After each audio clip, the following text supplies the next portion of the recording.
Fala pessoal, sejam bem-vindos a mais um Vozes Agrifato. Então, se você gosta do nosso canal, clique aí para ativar as notificações e receber todos os episódios que a gente publica com esses convidados mais do que especiais. E então, eu faço esse chamado também para que vocês comentem aqui no episódio, façam perguntas, façam esses comentários e indiquem novas entrevistas para a gente fazer. É sempre uma alegria, porque quando a gente interage com vocês, nós temos a certeza de que o nosso trabalho está sendo frutífero e agregando aí para o nosso público. Hoje eu estou aqui com uma pessoa muito especial, como sempre, né? A gente tem convidados especialíssimos, selecionadíssimos. E estou aqui com o Pedro Bastos, que é médico veterinário, ele é leiloeiro rural, ele é pecuarista e ele é gaúcho, né? Como vocês podem ver, o cara já veio aqui com uma cuia, o mate não pode faltar. Aqui, o nosso frio deve ser o calor de vocês lá agora. Com certeza. Mas é isso aí, seja bem-vindo, Pedro.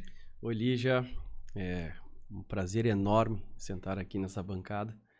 É uma sensação estranha, porque eu escuto muito o teu podcast, escuto as notícias, os informes. Eu tento me atualizar através de vocês, uma das plataformas que eu tento me manter atualizado.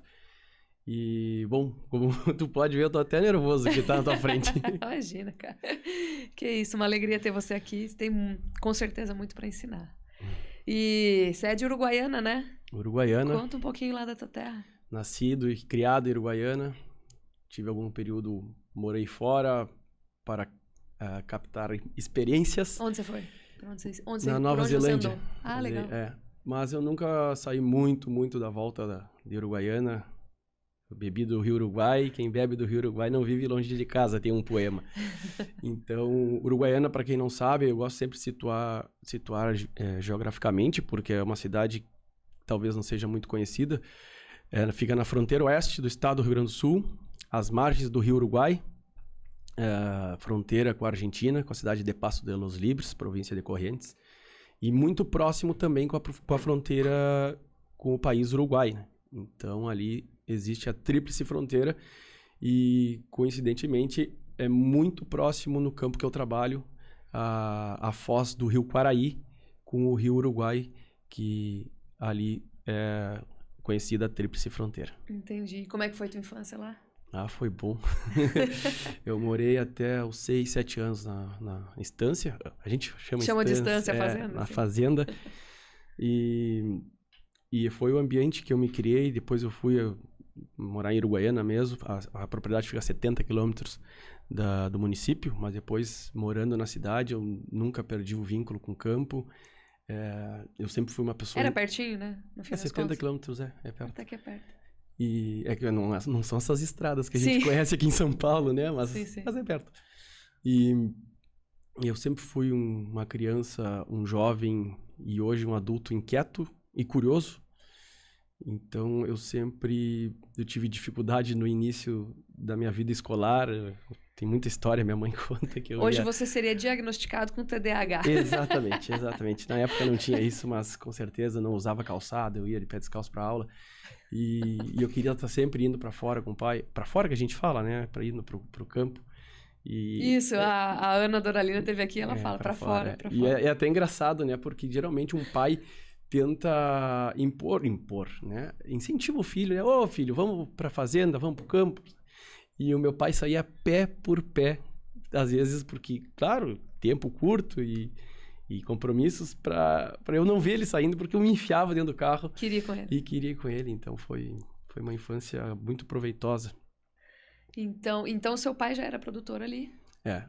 Meu pai é formado em Direito pela Universidade Federal do Rio Grande do Sul. E depois aquelas coisas de antigamente que o pai meio que exigia, né? O meu avô era advogado e... Queria que seu pai seguisse na carreira. Todos os filhos fizeram direito, os irmãos do meu pai. E depois o meu pai entregou o diploma a ele de, com licença, vou fazer zootecnia em Uruguaiana. E foi fazer fez uma segunda graduação. Segunda graduação, se formou em zootecnia. Poxa. Na PUC Uruguaiana. Legal isso. E aí depois ainda foi professor na faculdade lá. E começou a administrar a propriedade que é da família, um condomínio lá em casa. E essa propriedade, essa atividade, ela veio já do seu avô? A nossa família é muito tradicional, a família Martins Bastos, na região, no estado. O meu bisavô foi um dos primeiros médicos veterinários formados, se não foi o primeiro da metade oeste do estado, com certeza, né? Formado na URGS na década de 50, se eu não me engano. Não, década de 40. E ele foi um homem muito, muito visionário. Ele era o mais velho de 7 irmãos. E ele foi criado na Estância Nazaré, lá uma estância muito tradicional perto da cidade. E tinha um conhecimento prático campeiro, dito por várias pessoas em livros já mencionado. E através de um dote, de um estalo genial da cabeça dele, e do irmão dele, na época, Antônio Martins Bastos, que houve um grande boom da firma Irmãos Bastos, né? A partir dos 2 mais velhos que se iniciaram e conseguiram adquirir mais propriedades. Sabe como, Lígia? Como? Na década de 40, quando estourou a Segunda Guerra Mundial, eles escutaram no rádio, né, que havia a Segunda Guerra Mundial na Alemanha, muito frio, e os soldados estavam sofrendo com frio, e começaram a aumentar muito a exportação de lã ovina via Uruguai, e ali pela proximidade, né, consequentemente, houve uma demanda grande de lã. Então ele segurou o rebanho, começou a aumentar o rebanho ovino, e a lã valeu muito dinheiro. Então eles começaram a exportar, né? O rebanho da família chegou a 130 mil cabeças. Caramba. Em áreas, né, nem perto. Eu sei que o teu programa tem uma audiência a nível nacional, então nem áreas comparadas ao norte e centro-oeste do Brasil, mas para a Uruguaiana era uma área considerável, boa. E então ali se capitalizou a firma Irmãos Bastos. Nossa, e conseguiram adquirir algumas propriedades. Baita analista de mercado. Baita analista. Imagina um rádiozinho chiado no fundo de campo. Essa visão, né? Essa visão, né? Então, meu bisavô começou essa história assim. Depois ele foi também o primeiro a criar cavalos crioulos, que lá na região. Ele está desde o início da Associação Brasileira de Criadores de Cavalos Crioulos, né? O Afixo Pai Passo, que é o nome da estância Pai Passo, o Afixo Pai Passo. Tem então essa história, juntamente com a São Bibiano, lá na Estância Nazaré, mas com o Afixo Pai Passo. Então, através do meu bisavô, por intimidade com um grande criador argentino, que era Emílio Solané, ele era amigo particular desse criador, que foi um ícone da raça crioula. Enfim, aí se inicia também uma história no cavalo crioulo, e também através da família criavam a raça Hereford e ovinos da raça ideal. E aí se deu início, depois da firma Irmãos Bastos, aí os irmãos vieram, deram continuidade, né, nas outras propriedades. E a minha linha, a linha da minha família, né, o meu bisavô, desculpa, aí teve três filhos. O meu avô, desculpa, é a erva. Quer uma aguinha? Não, tranquilo. Aí o meu avô, apesar de ter sido criado na Estância Nazaré, em Uruguaiana, ele foi muito cedo para Porto Alegre. Ele quis ser advogado e se desligou da área rural. Foi aquela época em que as pessoas começaram a sair do campo para buscar Exato, mais desenvolvimento. O êxodo rural. Isso. Aí foi na década de 50, 60, na década de 60, né? Tá. Então, meu pai teve uma breve criação em Uruguaiana e depois fez colégio já em Porto Alegre. Tá. E aí já foi criado mais urbano também. E a estância onde é lá o nosso condomínio, né, dessa parte do meu avô, porque depois vários ramos da família ficaram com as outras propriedades. O nosso ramo lá se desligou um pouco, o meu avô se desligou um pouco da linha do campo e ficou um gerente lá, cuidando. E isso foi um gerente muito campeiro lá da família Ribeiro, o senhor Nelson Ribeiro, as famílias tradicionais de gente de campo, um Uruguai. Muita história, muita história. E aí se desenvolveu, então, lá o condomínio Pai Passo, né? Que é a estância lá não é do meu pai, é da minha avó e de uma tia-avó minha. Então, é um condomínio bem grande de sócios, né? As primas do meu pai fazem parte, os irmãos do meu pai fazem parte. E é o meu pai que administra e eu juntamente. E lá você tem agricultura com arroz. Sim. Né? E bovinocultura de corte, ovinos e cavalo crioulo. Aquela região é bem forte, falando de arroz agora, porque tá nesse papo aí do embrólio do arroz, né?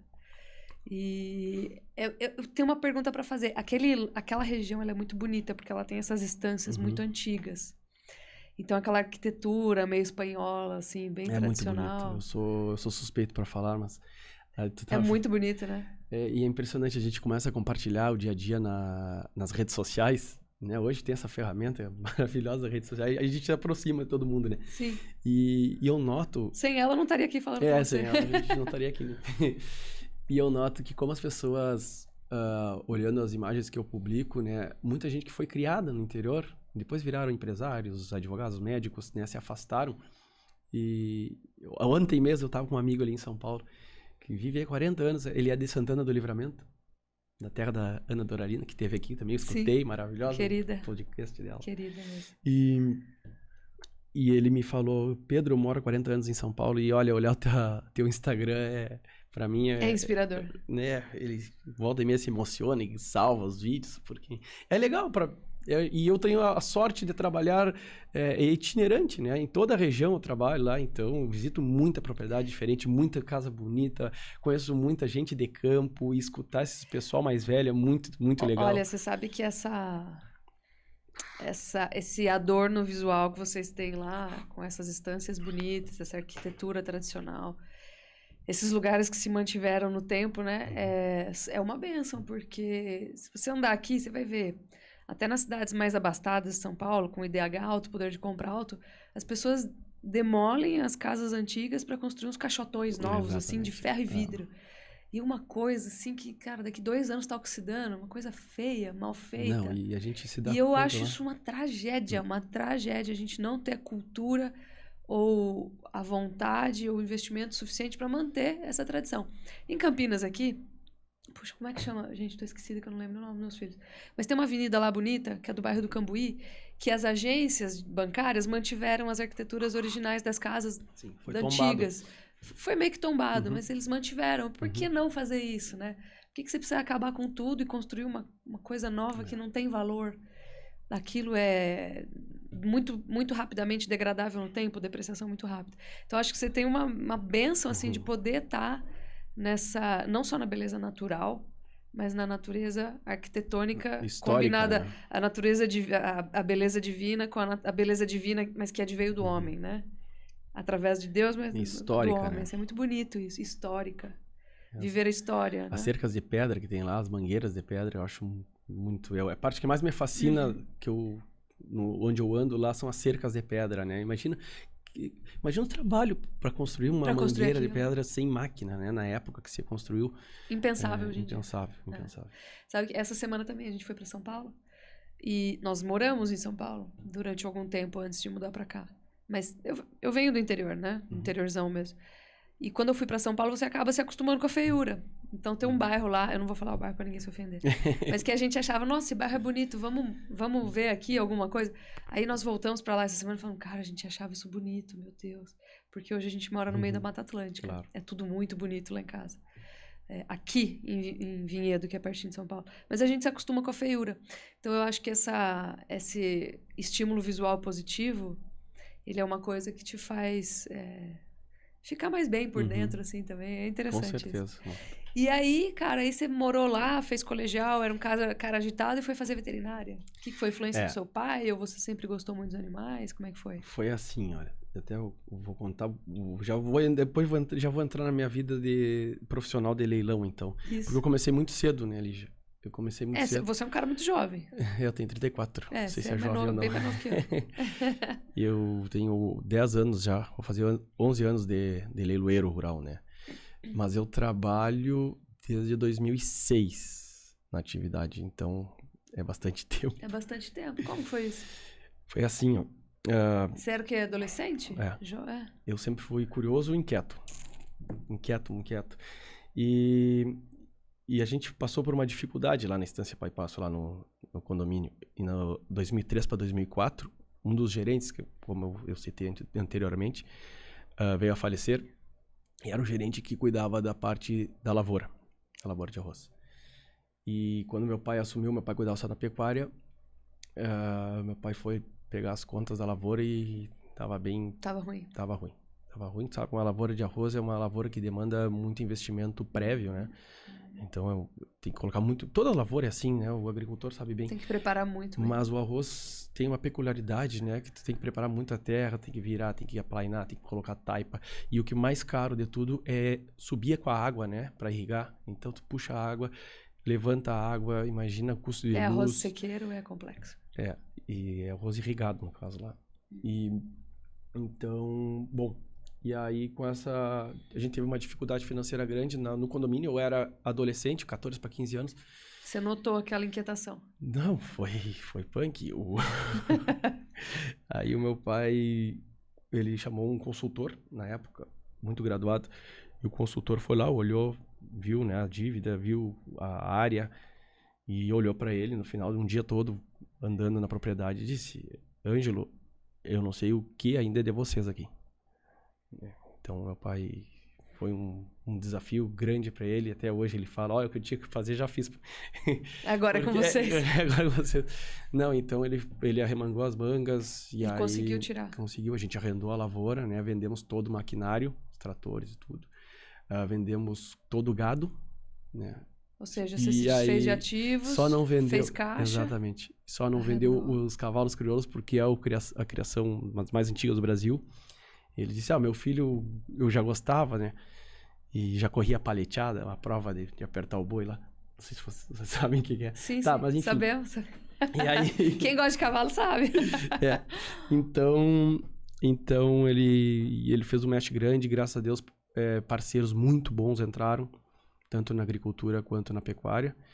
E aí assim foi de 2004, 2005 até 2012. Quando a gente conseguiu repovoar toda a propriedade. E nesse meio tempo, imagina um pré-adolescente de 14, 15 anos, eu estudava em colégio particular, e notei a dificuldade, porque foi um boom grande, dificuldade até de pagar a mensalidade do colégio. Sim, imagina. E meus 15 anos, os amigos tudo indo viajar, né? Colégio particular no interior, aí a gurizada, meus amigos próximos indo, tem viagem para Bariloche. Bariloche. Para Porto Seguro, para Disney, enfim, e não tinha como, né? Não tinha, eu até não insisti em nada, eu via, tá, não tem como, paciência, vamos atracar. Mas eu acho tão positivo. Aí que tá.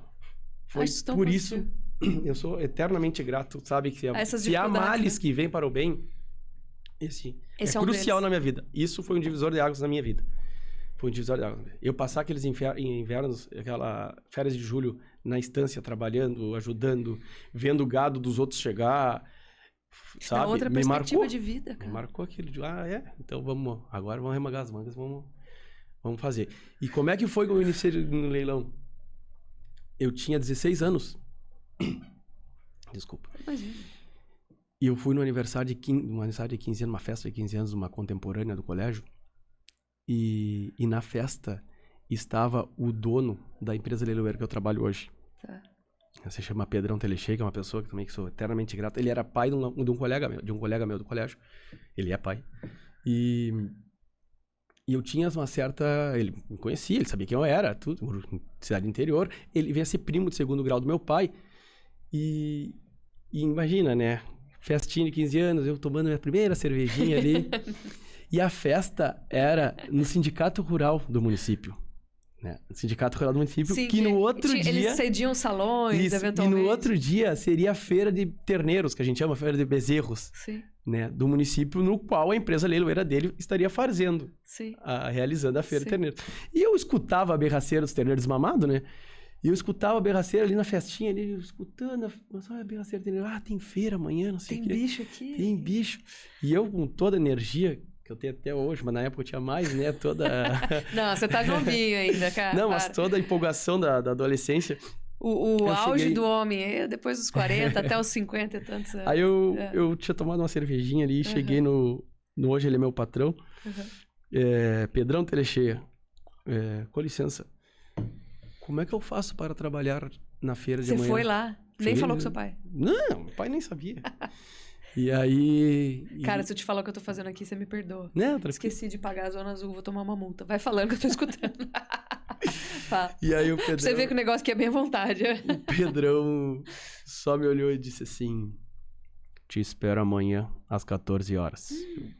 Cara. E aí eu iniciei o meu mundo do leilão. Cara, que legal. Ele te conhecia? Me conhecia, sim, ele sabia quem eu era. Quantos habitantes tinha nessa Tem época 120 lá? mil. Pequenininho. Ele sabia, eu era colega frequentava a casa dele eu era colega do filho dele, né, meu amigo. Então, aí outro dia eu me apresentei e fui trabalhar lá atrás, lá em Bretana, abrindo porteira, tocando terneiro. E isso, ali, que hora que você fazia isso? Você estudava de manhã? Não, isso foi numa feira no domingo, né? Ah, só nessa que feira, aí a Telechei Bastos, que é a empresa que eu trabalho hoje, na época realizava 2 ou 3 leilões anuais. Tá. Né? O Pedrão é dono da empresa, mas ele tinha uma outra vida paralela de pecuarista, de cabanheiro, ele é engenheiro agrônomo. Uhum. Ele não levava a Telechei Bastos, né, como ganha-pão dele. Ele tinha aquela atividade paralela, uma empresa já também de família, que foi a união da empresa Irmãos Bastos com o escritório rural Telechei. Sim. Já com uma história, já, né? Eles são bem conhecidos. Então eram escritórios que foram criados para realizar os remates próprios da família, entendeu? Então não era empresa que realizava muito remate, era 3 no ano, 2 no ano, 3 Nossa, no ano. tá. E a feira era ali, então. E a feira era um. E aí você conseguiu participar. E aí eu entrei na feira lá e trabalhando lá atrás. Tá. E aí fui. Depois Mas como foi essa transição de trabalhar lá atrás para... Tá, aí foi assim. Aí eu trabalhei em alguns remates lá na retaguarda, aí teve um dia que faltou um auxiliar de pista ali, né? A gente chama de pisteiro. Tá. O que faz o contato do público com o leiloeiro. Tá. E aí fui eu. E ali eu comecei. Daí o leiloeiro da época, que fazia vários leilões, né? Realizava um monte de leilões e trabalhava nesses 3 da Telechei Bastos por ano, né? Me convidou para fazer leilão de cavalo crioulo e andar com ele por aí. Tá, mas para auxiliar ali, pisteiro, né? lá pegando lance lá embaixo, né? O contato. E aí foi muito bom, porque eu conheci muita gente, né? Aí eu conheci todo o Rio Grande do Sul, Santa Catarina, Paraná, São Paulo. Andei, foi muito legal. E foi aí que eu comecei a viver mais o mundo do leilão. Mas era muito cavalo crioulo, né? Aí na primavera fazia bovino. Tá. E aí eu comecei a gostar, era dinâmico. E ao mesmo tempo comecei a olhar e achar algumas, né, brechas onde poderiam melhorar o convívio, a atenção. Porque, claro, era um negócio mais amplo. Você é um cara observador. De leilão todo dia, né? Eu comecei a observar, mas óbvio, cursando já a medicina veterinária paralelamente, matando um monte de aula, rodando umas cadeiras por falta. Função foi, né? E aí, no ano Onde que você fez faculdade? Iruguaiana. Ah, legal. Ali mesmo. Bem aí, bairrista, né? Mas eu sempre fui curioso, eu sempre gostei de sair. Eu sempre gostei de sair, sempre gostei de ver coisa fora, apesar de não ter vivido, porque eu já notava que eu acho que era um bom futuro me manter no negócio de remate. Tanto é que quando eu fui para Nova Zelândia, eu tranquei na faculdade e eu queria ficar mais lá. Adorei lá em Christchurch, no sul. Lá. Quanto tempo você passou lá? Eu queria passar 1 ano, mas aí me chamaram para um leilão. Aí foi quando eu comecei a... Me deram um martelo para ser leiloeiro. Eu vou entrar nessa história. E aí eu só voltei porque aí você já estava entendendo do negócio, já tinha sacado, conhecendo porque gente. Porque foi a primeira cabanha que me deu, né, uma oportunidade de leiloar. Por isso que eu voltei correndo até lá. Eu ia ficar mais, aí eu voltei. Fiz 7 meses só lá e voltei. Tá, mas tá claro que você é um cara que tem vontade de fazer. Porque você foi lá, se ofereceu, falou, cara, quero fazer isso aqui. Tava numa festa, ao invés de você estar na festa tomando, você foi lá pedir pro cara pra trabalhar com ele no fim de semana. E ele foi muito solícito, sou eternamente grato a ele. São 2 pessoas que eu sou eternamente grato. E quem me transformou como leiloeiro, né? Uhum. Essa pessoa é meu padrinho de martelo. Foi assim, foi em 2012, ou 13, 12, em janeiro. Ele é primo do meu pai também. Se chama Carlos Alberto Martins Bastos. Aqui em São Paulo ele é bem conhecido, ele mora aqui. O popular Cabeto Bastos. Ele era um antigo leiloeiro. Foi leiloeiro até assumir cargo na petroleira, na Ipiranga. Uhum. Ah, legal. Então ele foi trabalhar na Ipiranga e deixou de ser leiloeiro, obviamente, porque, né, tomou uma dimensão grande o negócio. E em janeiro, e todo janeiro ele passa em Uruguaiana, que ele tem uma propriedade rural lá. Eu tinha pouco contato com ele. Os filhos dele são mais velhos que eu, não era da mesma geração. Eu sempre ouvi falar muito dele, né, que era uma referência. Mas eu tinha pouco contato com ele. E aí chegou um convite. Pedro, o Cabeto, o secretário lá me chamou. O Dr. Cabeto está ali aguardando pro almoço, tal dia na estância ali. Pá, com que roupa eu vou? Pá, que honra, né? Aham. E ele só me ouvia falar de mim, via já, porque os leilões na época eram com o canal rural, era transmitido, Sim. ele olhava leilão e eu trabalhava ali embaixo, ali, né? Correndo pro E lado por do que outro. que você acha que ele te chamou? Pelo vínculo familiar, um parente, né? A gente é um parente, e eu acho que Ele viu que você estava envolvido ali estava naquele envolvido, negócio? ele conhece muito, ele é sobrinho do meu bisavô, primo irmão do meu avô. Ele viu que eu era pra frente, eu acho, né? Aham.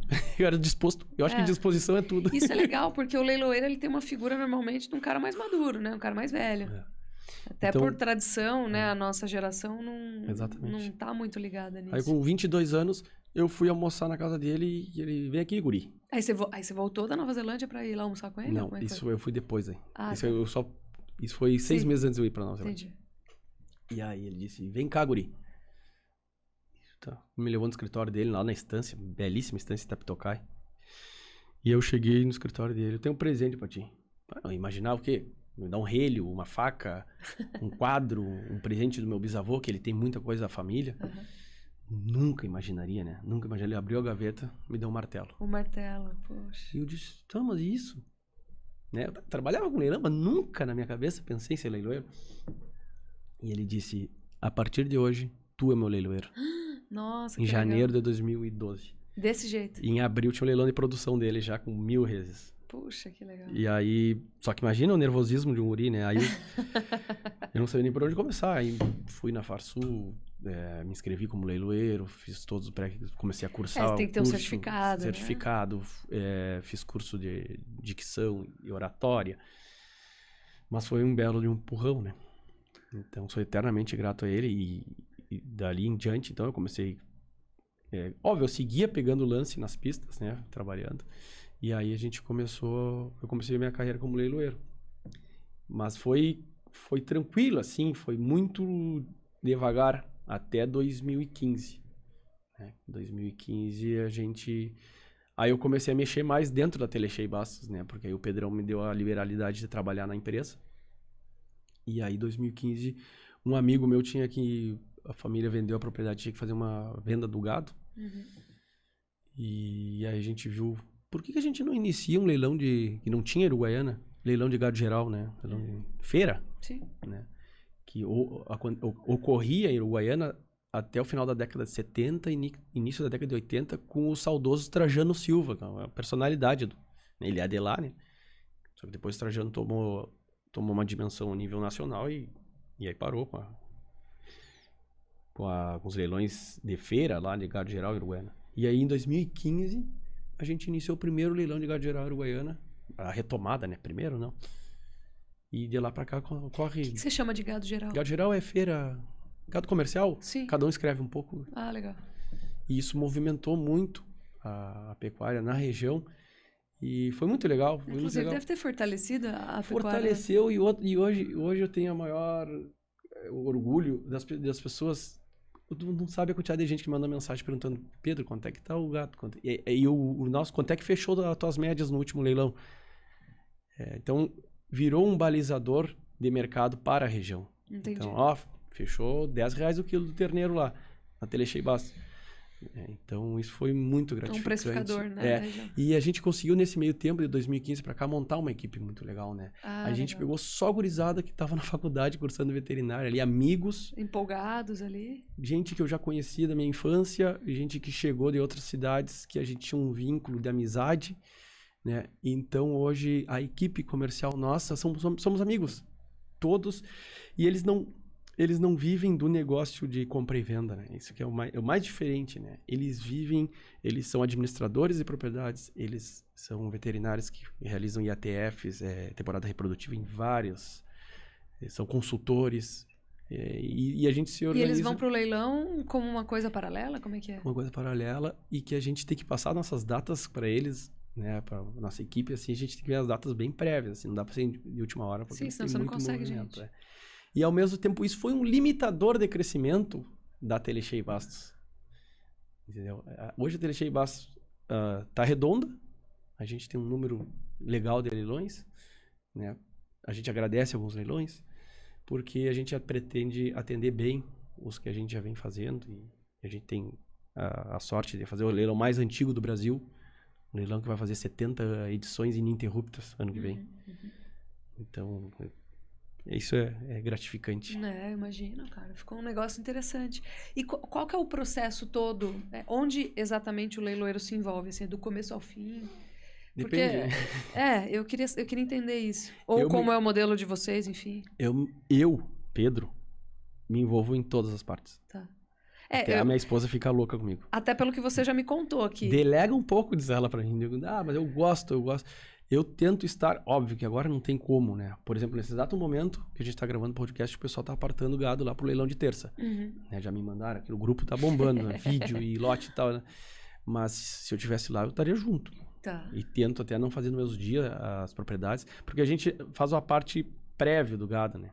Para já chegar meio loteado no parque lá, senão dá muito gado, pode atrasar o início do leilão. E a gente pesa o gado na chegada, né? Tá. E eu gosto de estar junto. Isso é gado geral, né? Gado comercial. Depois no gado de genética, aí é um atendimento ainda mais pessoal ainda. A gente vai cuidadoso ainda. Mais cuidadoso, que é gado de genética, né? Sim, um gado especial. Um gado especial. E aí a gente vai... Eu durmo nas propriedades, tomar café lá, almoço. Pra ajudar a embarcar. Eu digo assim, o atendimento prévio também do leilão, entendeu? Pra revisar o lote e saber bem, entender bem o que o cliente, né? A gente cuida muito. O que você precisa mostrar ali? A gente tem um cuidado enorme com o vendedor, principalmente. Com o comprador também, mas com o vendedor, te dá conta que tá no meu martelo o trabalho de anos daquela família, né? O ganha-pão daquela pessoa. Então, é um compromisso e eu... Como eu digo, eu suo o sangue por eles, né? O comprador, óbvio, a gente tem o cuidado com o comprador, mas o comprador também está na parte mais confortável, né? Compra se quer. Quem está vendendo está expondo ali. Está expondo, às vezes apertado financeiramente, às vezes apertado por campo, às vezes, né? Às vezes com um bom lote, um mercado ruim. Mercado ruim. E aí... Então, eu gosto... Se a coisa não dá certo publicamente, também fica esquisito, né? Então, a gente se dedica muito em vídeo, como... Então, me conta como que é esse processo. Eu, de fato, já colocamos da nossa parte gado em leilão, mas quem cuida mais disso é meu irmão. Como é que é todo o processo de vocês, do começo ao fim? O cara te liga, fala, tô precisando vender... Aí eles ligam, né? Pedro, tem que levar uns terneiros aqui, tem que desmamar uns terneiros, dão mais ou menos tantos quilos... E aí a gente aparta. Na verdade, o macho, a gente faz os lotes... A gente procura sempre fazer lotes grandes, né? Iniciamos com lotes pequenos no início dos nossos remates. E agora, hoje, tomou uma proporção que tem muita gente de fora adquirindo gado lá em Uruguaiana. E Uruguaiana é longe, né? Uruguaiana fica a 640 quilômetros de Porto Alegre. É o extremo oeste, tudo é longe, né? A cidade mais próxima é Alegrete, que fica a 140 quilômetros.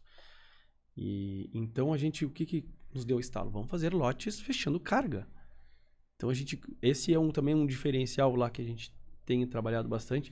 Então, pecuaristas de Bagé, de Pelotas, que são a região sul, região da Campanha, Santana do Livramento, nos prestigiam, assim como também da região norte, Vacaria, Passo Fundo, na região central, a região de Santa Maria, propriamente a região da metropolitana de Porto Alegre, também litorânea, porque fecha a carga, né, e otimiza o frete. Então, isso a gente ajuda também, porque o vendedor, às vezes, não tem essa ideia, né, não tem essa... De como fazer essa logística. Aí, machos, a gente aparta os lotes... A gente sempre tenta, depende do volume, apartar lote de pelo, de raça, né? As raças que a gente mais vende lá é Brafor, Brangus e Angus. Uma coisa de Hereford, né? E suas cruzas, né? Aí depois gado de genética, sim. A gado de genética a gente faz remate de Hereford, remate de Brafor, remate de Brangus, de Angus, remate de ovinos, de cavalo crioulo, remate de polo, cavalo de polo. A gente chama remate, mas é leilões. Sim, a gente entende. Mas é isso aí, aí a gente trabalha... E aí vocês fazem essa logística, fazem o anúncio do leilão, dos lotes, previamente. Quanto tempo previamente, mais ou menos? A gente já divulga a nossa agenda semestral, né? Então o pessoal mais ou menos já, E aí se há alguma alteração... E onde que vocês mostram isso? Nos canais de televisão? Redes sociais. Redes sociais? Redes sociais e canal no WhatsApp, né? Tá. A gente envia, mas o pessoal já tá mais ou menos, já sabe esse programa, né? Tem pré-lances, assim? Não tem pré-lance. A gente começou... aos poucos vai vindo a ideia, né? Aos poucos vai vindo a ideia. Assim foi a transmissão. Antes da pandemia, a gente começou a transmitir por... Tudo virtual. Não, a gente transmitia pelo Facebook. Aham. Deixava o meu telefone, abria uma transmissão no Facebook. É incrível isso, né? E aí a gente transmitia, começamos a transmitir os leilões. E aí na pandemia, assim, que a gente profissionalizou, né? E aí a gente começou uma plataforma maior de transmissão. Que Porque- foi um canal de vocês, A gente assim, abriu o nosso canal, começamos o canal no YouTube. com infraestrutura. Não era uma estrutura pequena. Uhum. Só que logo a gente terceirizou. Aí hoje a gente é parceiro, não fixo, né? Mas a gente contrata uma empresa a nível nacional de transmissão. Então é bem conhecida já a nível nacional e tem toda a estrutura, né? Mas claro, se tu quer fazer o teu leilão particular, tu quer uma determinada empresa de transmissão, não tem problema. Quem manda É o cliente. é o cliente. Ah, No que caso legal. dos leilões particulares, né? Mas nesse nosso gado geral, nesse gado comercial, a gente faz... Estamos fazendo uma... E depois, pra fazer a entrega do gado, você vai fazer também. Aí foi. Por que a Telecheibás não vende virtual, né? Na Argentina e no Uruguai é muito comum, né? Por pantaja, como dizem, né? Fantástico. Pantaja. E Que é na tela, né? É no virtual, vamos falar. É o leilão virtual. um dos limitantes é a nossa equipe comercial mesmo, que a gente não tem. Até, obviamente, poderíamos nos estruturar e fazer, mas ficar filmando 10 dias, uma semana antes do gado, né? Filmar e pelo volume que está cada vez maior, demanda tempo e pesar todo o gado e depois uma semana Fazer entregando. Aqui no Centro-Oeste tem bastante, né? Uhum. Então eu olho, analiso, tento trazer lá para nossa cultura também, mas eu acho que não é tão fácil. Aqui Você o acha que pessoal ali já é uma coisa um pouco mais artesanal? é o nosso diferencial talvez hoje, fazer Sim. cada vez mais o pessoal tá indo pro online, mas a gente faz tudo no parque porque chega o gado tudo num dia e no outro dia tá tudo entregue, o remate tá fechado, o faturamento tal, tá aqui, tu tem que receber tanto, Acabou. acabou. Tá. E vamos. Mas você acha que o gaúcho é mais tradicionalista, né? Por natureza. É mais tradicionalista. Mas tá andando bem. Tá andando muito bem, diga-se de passagem. E Mesmo em anos de baixa. menos de anos de baixo. Que legal. Claro, a gente tem que ser... A gente é muito leal com o vendedor, né? Tu não imagina a quantidade de não que eu digo. Não leva. Não leva. Tu tá apertado. Tu tá necessitado. Não é a hora. Tá necessitado financeiramente. Tá necessitado de campo. Não fica. Não é hora de vender. Tá. Não vende agora. A gente é muito, muito leal com... Uhum. O cara vai voltar depois. Eu prefiro manter a amizade do que fazer ele levar o gado e não ser bem remunerado, né? Tá. E essa é uma pergunta que eu falei já, até de antemão, que eu ia te trazer, né? Como que é um lote de sucesso dentro dos leilões? O que você enxerga que é um lote que tem chances maiores de desempenhar bem, bons valores ali dentro do leilão? Como que ele deve ser apresentado? Quesito sanitário, né? Uma sanidade boa, terneiros, fala a categoria, vacas, enfim, saudáveis, né? E principalmente homogêneos, independentemente da raça. Ah, Pedro, as vacas brancas valem mais que as vacas Braford? Depende do lote. As vacas Braford têm valido mais que as brancos? Sim, às vezes coloca só pretas e uma vermelha no meio, já não. Né? Então, lotes uniformes... Não é, eu não queria trazer isso junto. Exatamente. Lotes uniformes, né? E eu sempre tento me colocar no lado do comprador para imaginar quanto, né, seria melhor avaliado o lote. Então, o que eu sempre peço para o pessoal levar nos remates, quando querem vender ventres com prenhez, levem as vacas com estágio, não mojando, né? Mojando pode até correr risco de, pelo movimento, parir lá. Mas já com estágio mais avançado da prenhez, já mostrando a prenhez, né? O gado fica mais vistoso. Quanto mais informações sobre a prenhez, melhor. Né? É inseminada com touro tal. Época de parição, de agosto a setembro. Idade gestacional. Idade do lote. A gente tem o cuidado de boquear, né? A gente boqueia o gado na chegada, então... O que é boquear? Ver a idade do gado. Ah, sim. Então a gente diz, esse lote é livre de vacas velhas. Esse lote aqui tem 3 vacas maduras. Então tudo isso é um diferencial. Né? O atendimento... toda a equipe comercial foram compostos por médicos veterinários. Claro que a gente não tem tempo hábil de palpar, né? De diagnosticar a gestação do lote. Mas como a gente já está lidando com os clientes que sempre vendem conosco, nunca dá problema, e às vezes, porventura, reabsorve alguma vaca, algum problema de aborto, tudo se acomoda, a empresa faz o meio campo e Conversa. Conversa, e tudo em casa, assim como se diz. Se vocês têm clientes recorrentes, também normalmente é uma relação mais pacífica. É muito interessante. Agora mesmo, o leilão de terça, me ligaram lá, um cliente está na Europa. E me disse, Pedro, vai lá com a tua equipe, aparta um truque de vacas e leva. Acho que é para gastar mais lá. não sei. Não, e leva, não sei o quê. Caro está.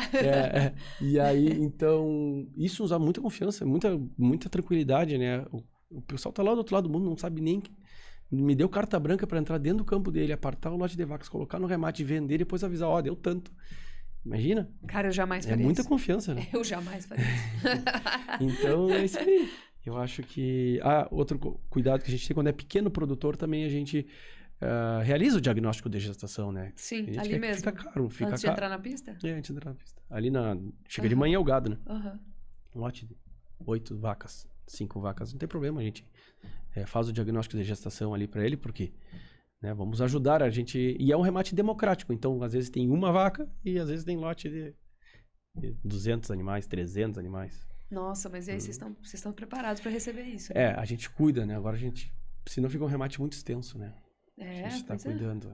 Na feira, sim, a feira do bezerro, a feira do terneiro, que é de tarde, aí a gente colocou no último 2.400 animais. Caramba. Claro, não é aqueles mega leilões da família Tonhar lá, dos meus amigos da família Tonhar lá. Eu admiro muito eles. Aliás, quero trazer o Maurício aqui uma hora dessa. Ele é um cara muito bom. Admiro muito eles. Ele é um cara muito legal. Todo mundo gosta dele, cara. Impressionante. Ele é um cara muito bacana. Mas, e quando vocês fazem a divulgação desses lotes, é virtual? Como que é? Vai lá e filma, volta? A gente filma, ou às vezes... Na instância mesmo? Na instância, O produtor manda, olha, Hoje em dia, o produtor todo já pegou a mãe. Mas às vezes, dependendo da câmera, do ângulo, não fica meio ruim, parece meio baixo. Está ruim, depende do produtor. Às vezes, tem os produtores ainda muito antigos que não... Você filma mais de baixo e fica mais alto. Você filma mais de cima e fica mais baixinho. um pouco ruim na filmagem, né? Então, eu digo, não, deixa pra lá. Não, deixa que eu vou aí, lhe visito e filmo eu. Isso. Deixa pra lá a sua filmagem. Deixa que eu vou aí resolver. Deixa que eu vou lhe ajudar. Mas é legal, é dinâmico. A gente cria muito amigo. O leilão tem os personagens que vão nos leilões. Assim, meu Instagram eu procuro sempre, obviamente não no momento de estar leiloando, mas no dia a dia, sempre eu procuro ter uma visão cômica do dia a dia, né? Eu acho que o mundo tá tão pesado, com notícias tão difíceis. Eu acho que tu mantendo o humor ali, fica mais leve. Fica leve, então... Pré-leilão, lá chega o pessoal lá, uns senhores tradicionais, aí eu já dou uma filmada, já pergunto, e aí cada um tem uma história, e assim é nas propriedades. Eu acho que torna tudo mais leve e acaba que atrai até a mais atenção do público também. E para ser leiloeiro, o que precisa? Precisa ser um cara sociável? Essa característica assim, irreverente? Sabe que não tem... não se ensina a outra pessoa a ser leiloeiro, né? Leiloeiro é só o decorrer do tempo para tu aprender. Eu tô aprendendo, cada leilão que eu faço é um aprendizado novo, né? É impressionante. Eu batia o microfone no queixo de vergonha, de timidez. Você escondia atrás do microfone? Nos 5 primeiros anos. Sim, vergonha é vergonha. Agora já no vergonha não tenho tanto, né? A gente vai pegando, vai se tornando... Tentando cada vez melhorar, né? E escutando muitos mais velhos, escutando opiniões de fora, né? Acho importante, ninguém é dono da razão, tem que manter a humildade e trabalhar, né? Quantos leilões vocês fazem por semestre, mais ou menos? A gente está fazendo por ano em torno de 60. 60 leilões, é bastante. Mas é um número, a gente não mensura muito o número de leilões porque não é o... Não, foco, sei, né? Mas só para ter uma ideia de a gente nem quer, número de eventos. Não é uma... A gente não é o nosso... É um bom serviço não que a gente prestado, almeja, não é que a gente almeja 300 leilões, não. A gente quer fazer o que a gente faz, alguns mais, podemos aumentar, mas sempre cuidar em atender o cliente, porque não adianta sempre dar alguma coisa, né? Uma vaca, chega um touro na propriedade que, não sei, morre, né? Acontece, a gente tá lidando com um ser vivo. E não é assim, das costas. Não, peraí que agora tem outro leilão hoje, depois eu falo contigo. Não. Tem que atender. Peraí, vamos. Aí a gente já ajeita daqui, ajeita de lá. E graças a Deus, nossos índices de recompra estão ótimos. Satisfação. A gente se dá bem com todo mundo. E eu te vejo falar muito, né, de bezerro, de terneiro, das vacas prens. E te escuto falar um pouco menos de, por exemplo, novilhos, né? Novilhos também, novilhas, Sim, mas isso me arremete um pouco à característica da produção gaúcha, que é, de fato, mais tradicionalista, mais criadora, menos terminadora, né? E eu tô numa região... É um desafio, inclusive, para quem quer explorar a região ali de fora, tal. É outra dinâmica. Eu tô numa região muito de gado de cria, né? Uhum. A integração com arroz, ela permite... Ela não favorece tanto a invernada, né? Porque tu tem um vazio forrageiro muito grande entre a colheita do arroz e a implementação de culturas de inverno, né? De pastagens de inverno. Já a campanha gaúcha, o sudoeste, o noroeste, que é um celeiro de soja, né? A produção fantástica, já tem aí fica legal, porque eles vêm buscar nosso produto de reposição, nossos terneiros, né? Nossos novilhos, né? Para as pastagens, né? As pastagens de inverno são bem consolidadas em área de soja. Sim. Em área de arroz é mais difícil. Até que tem, mas não é tão fácil. Me explica um pouco. A pecuária gaúcha, ela é bem sui generis, assim. Ela é bem peculiar em termos sazonais. E ela difere bastante da pecuária do Centro-Oeste, né? A pecuária do Brasil Central. Exatamente. Tanto é que a gente fala muito de bolsa, de proteção. É muito mais difícil fazer travas para os animais que serão comercializados em território gaúcho, porque tem uma diferença muito grande de movimento de preços ao longo do ano, né? Apesar de ter a sazonalidade. Explica para quem é de fora e tem dificuldade de entender isso, assim, como que é a temporada, a programação da temporada para o pecuarista gaúcho. Eu acho que tudo isso em decorrência do clima, principalmente, né? Sim. O inverno nos faz ter mais criatividade e sempre ir buscando alternativas para produzir mais. A pecuária tradicionalmente gaúcha, o gado era exposto à reprodução sempre, obviamente, como é em qualquer parte do mundo, né, no período de melhor vegetação, melhor oferta forrageira, que vem a ser outubro, novembro, dezembro, janeiro, né? Só que com o advento, né, da agricultura, com o avanço da agricultura, principalmente nos campos melhores, né, nos campos macios, e tornando a pecuária para os campos mais marginais, a cria sob a resteva de soja, que é colhida em maio, junho, né, já vem nas pastagens. Então o gado de cria em regiões que são produtoras de soja. Então o gado começou a estação reprodutiva, no seu período de maior oferta forrageira, tornou-se julho, junho, às vezes até maio, né? Teve uma migração. Teve uma migração, mas isso não acontece muito na minha região, né? É mais em regiões que são cultivados soja, né? Ou grandes áreas de soja. Até tem um pouquinho de soja uruguaiana, mas não é o carro-chefe. E isso nos mexeu num todo como vendedores, né? Como comércio de touros, de reprodutores, né? Então os leilões antigamente, eu era criança, eu me lembro que era um calorão, era dezembro, era novembro, e hoje a gente está, a gente vendeu touro semana passada já. No inverno. No inverno. Então, isso trouxe todo o mercado. Eu acho que, não sei se eu consegui sanar a tua dúvida, mas... É difícil muitas vezes entender o que são as pastagens de inverno, por exemplo. Entra... Aveias e vem, principalmente. Sai gado. E essa é uma dificuldade, porque a gente não tem essa transição. O gado vai lá, fica lá. Você esvazia um pouco, abate um pouco para aliviar a pasta. Não, e é uma correria, né? Ali para nós, ali é uma correria. Entrou abril ali, vamos vender, vamos mexer, porque vai vir o inverno, e aí quando dá uma geada, né?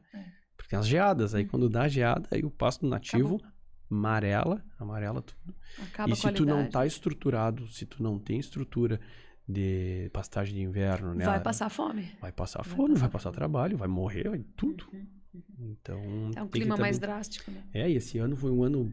A gente vem de 3 anos, assim, olha, para o produtor gaúcho, muito, muito difíceis, né? 2 anos de secas históricas, né? A seca que ocorreu na 22, 23, a gente tem um funcionário lá que tem 80 anos, já está aposentado lá na propriedade, caseiro, ele disse, eu em 80 anos nunca vi nada igual. Nada igual. O rio que cruza lá passa lá na minha propriedade, secou de ponta a ponta. Então foi uma seca muito grande, né? Teve gente que perdeu gado, teve gente que perdeu... Aí começa a queimar o campo. E aí... Só que aí vem... A natureza é sábia, né? Com menos oferta de pastagem nativa no verão, né? Entrou o inverno, com menos competição entre as forragens, né? E o azevém, né? A pastagem de inverno foi maravilhoso. Nunca ninguém teve tanta pastagem de inverno como no ano passado, né? E aí o pessoal se entusiasma, já coloca gado em cria mais cedo, né? Foi um inverno maravilhoso. E aí agora vem um verão como esse, que foi muito chuvoso, né? Com enchentes, com áreas de alague. E daí já vem muita vegetação nativa no verão. E entra o inverno, já com muita competição entre o campo nativo de verão. Já tu não consegue implementar direito a pastagem de inverno. E os preços da semente... Cara, a pastagem de inverno esse ano foi muito caro. Então tá tudo atrasado, o pessoal não conseguiu colher. Foi um desafio muito grande. Tanto arroz quanto soja, muita área perdida de soja, mais na metade sul do estado até. O noroeste ainda teve uma boa safra de soja. Mas, enfim, todo mundo atrasado, entendeu? Aí atrasou tudo. Então, cada ano é um ano... Isso sem falar da região metropolitana, da catástrofe que teve ali, no Vale dos Sinos ali. Um horror. Aliás, ainda está, né? A região central ali, Agudo, aquela região. Esse episódio aqui, ele vai ao ar daqui umas semanas e com certeza até lá os gaúchos ainda vão estar precisando de ajuda. Mas é muito legal, né? Entrando nessa pauta, é muito legal a onda de solidariedade. Se a gente tem que olhar um lado positivo, é isso, né? A gente está fazendo leilões beneficentes e arrecadando fundos. A cada leilão a gente arrecada fundos para ajudar quem precisa. E isso é muito legal. A gente, segunda-feira, já vai ter ocorrido, depois que for ao ar esse leilão. A Associação do Angus organizou um leilão beneficente. A gente já fez pela Associação do Brangos também, com embriões, com pacotes de sêmen, enfim, tudo para ajudar, né, quem precisa. E realmente não vai ser fácil essa reconstrução aí daquela região que foi muito, muito, muito devastada. Muito castigada, né? E como que ficaram os produtores ali que estão expostos a essas regiões? Ali teve... principalmente tem uma área de arroz, né, naquela região de Porto Alegre, ali que é banhada pelo Rio dos Sinos, pelo Rio Jacuí, e também na região central, áreas de soja. Região de Cachoeira foi muito castigado, né?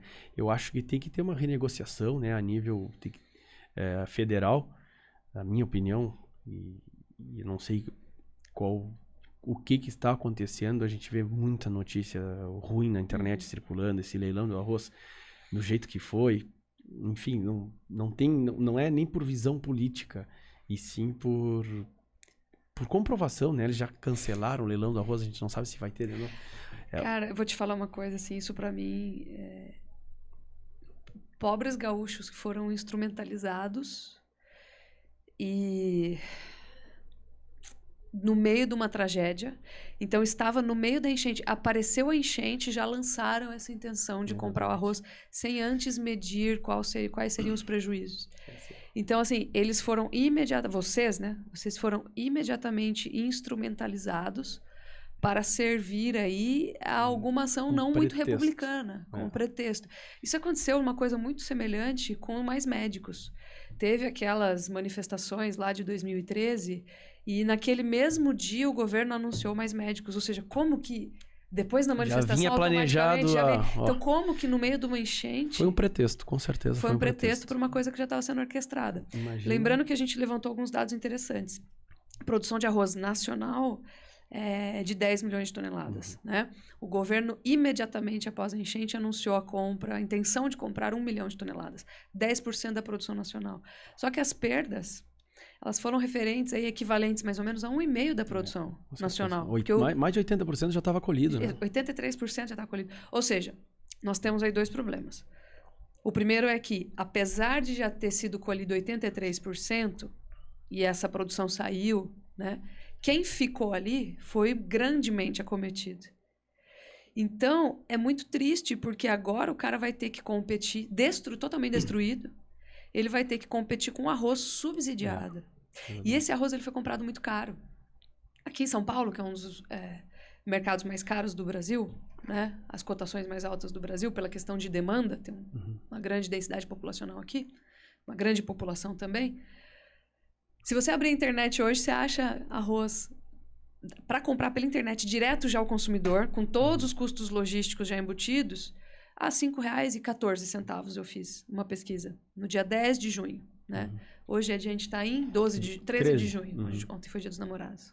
Beijo pro meu amor. O que acontece? Esse arroz foi comprado no leilão ainda para distribuir a R$ 5,00.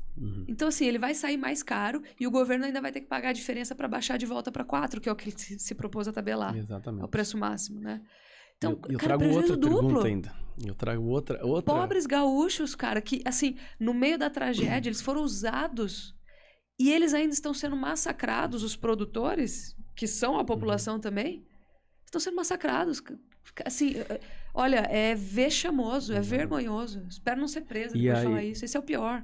Lígia, não, e a gente não entende um negócio, né? Eu vejo de perto, apesar de eu não plantar arroz, né? Eu tenho uma parceria com um lavoureiro e meus amigos todos, no meu círculo de amizade, grande parte são arrozeiros. E a gente sabe a quantidade de exigências, né, sobre os defensivos agrícolas a serem utilizados, a pressão da FEPAM, do IBAMA, a gente preservando a nossa área em APP, em tudo, como manda o figurino, porque se tu dá um passo torto, tu já é multado ou autuado. E esse arroz vem lá da Tailândia. No mercy, fala, sem... E esse arroz que vem lá da Tailândia, usando... Quem que vai tá colhendo saber isso? O quê? Né? Então, com produtos... E ninguém sabe questionáveis. Exatamente. Exatamente. Eu até escrevi como que faz o resumo disso? Eu recebi uma mensagem, um vídeo interessante do Paulo Hermann, que é o presidente lá da John Deere. E ele falou, pobre Ministério da Agricultura, que já foi tão bem conduzido por figuras ilustres. Citou Alisson Paulinelli, citou a ministra Tereza Cristina. E ele lançou uma mensagem aqui, por fim, que eu achei muito interessante. Vou até... Deixa eu baixar o som aqui, que eu não quero áudio, eu quero só... É uma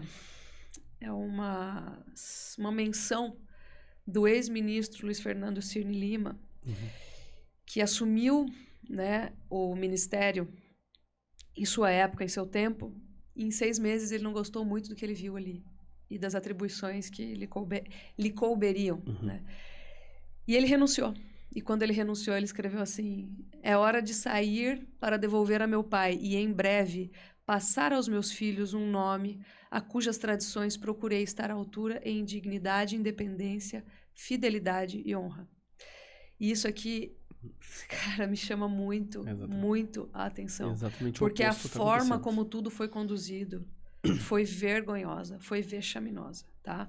Então, pobre Ministério da Agricultura, sim, mas pobres gaúchos que foram instrumentalizados e estão sendo explorados em meio a uma tragédia calamitosa que assola aí a população, tanto pela questão climática, mas também pelo próprio governo que os deveria servir. Então, eu faço esse adendo aqui porque é trágico, é muito triste da gente ver, né? A tragédia humana sendo aproveitada aí para fazer política barata em ano eleitoral.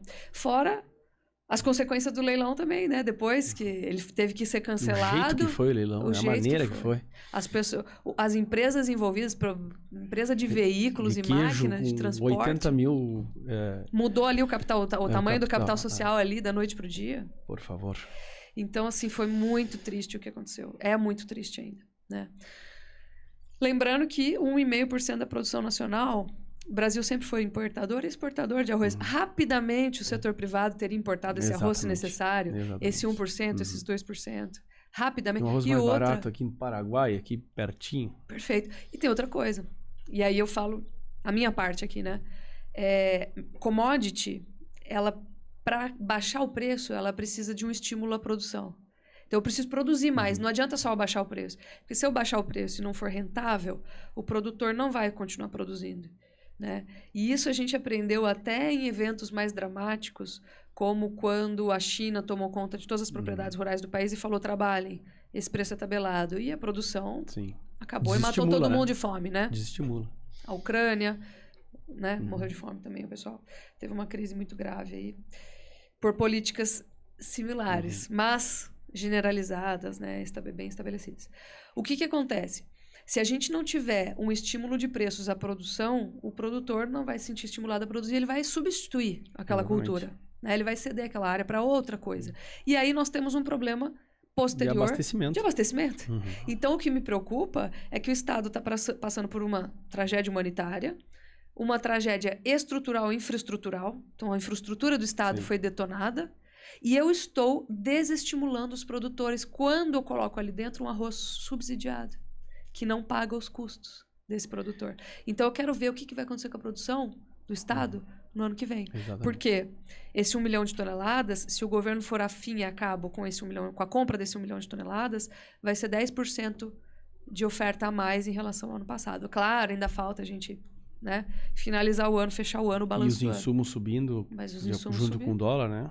Ineficiência muito grande por conta da questão logística bem dramática do país. É bem desestimulante. Então, eu quero ver como que vai ficar a produção futura. E aí vai ficar como? O governo é o pai da produção? Ele que manda, desmanda, importa, bota subsídio, o contribuinte pagando sempre isso. Cara, enfim, você já viu que eu fiquei revoltada aqui. Né? Me exaltei aqui na nossa conversa. Mas é triste demais. Mas é triste demais. Revoltante, realmente. É revoltante. Fica a mensagem aí. Para mais, queria falar um pouquinho sobre a questão estrutural da pecuária no Rio Grande do Sul, porque eu recebi uma mensagem aqui de um amigo, e ele trabalha numa empresa que faz engorda Brasil afora, né?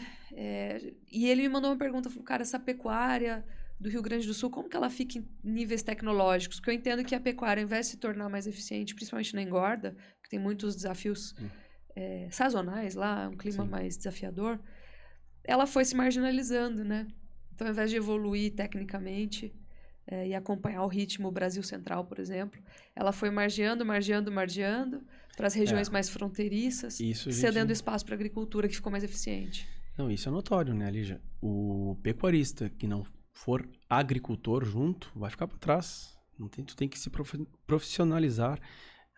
Infelizmente, ainda chego em propriedades que não tem balança. Né? O tronco de contenção muito precário, e eu olho e imagino uma propriedade dessas, se não mudar rapidamente, né? Não existe, às vezes, pasto tomando conta. Tem que ser, o pecuarista tem que se profissionalizar, tem que ser um pouco agricultor.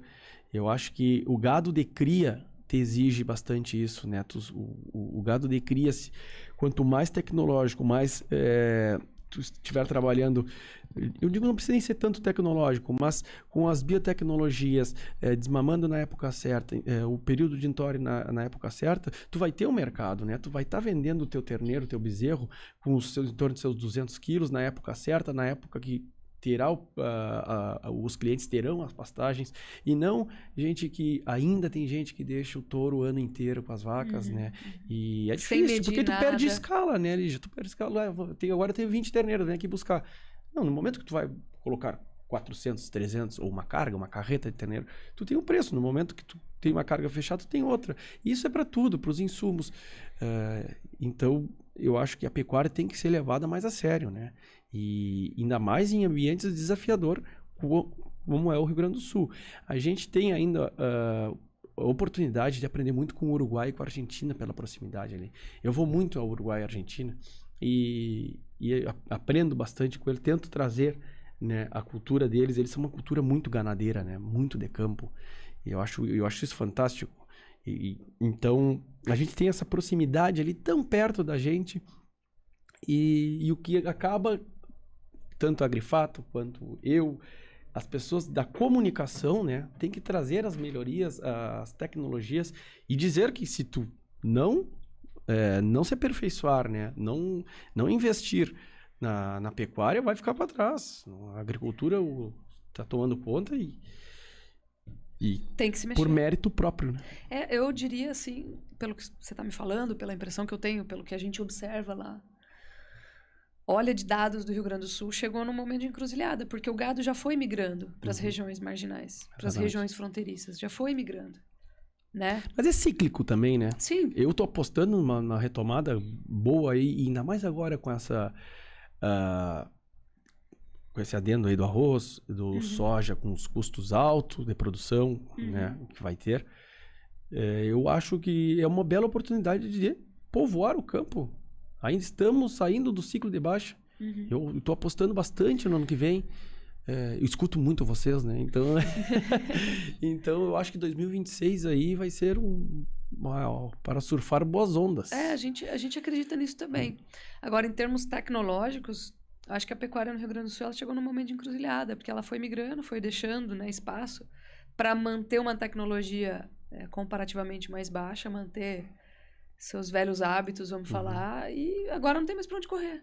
Então, claro, tem fases de ciclo, né? Aí o preço do boi sobe, o pessoal volta um pouquinho, mas o fato é que a pecuária foi migrando, né? Estruturalmente.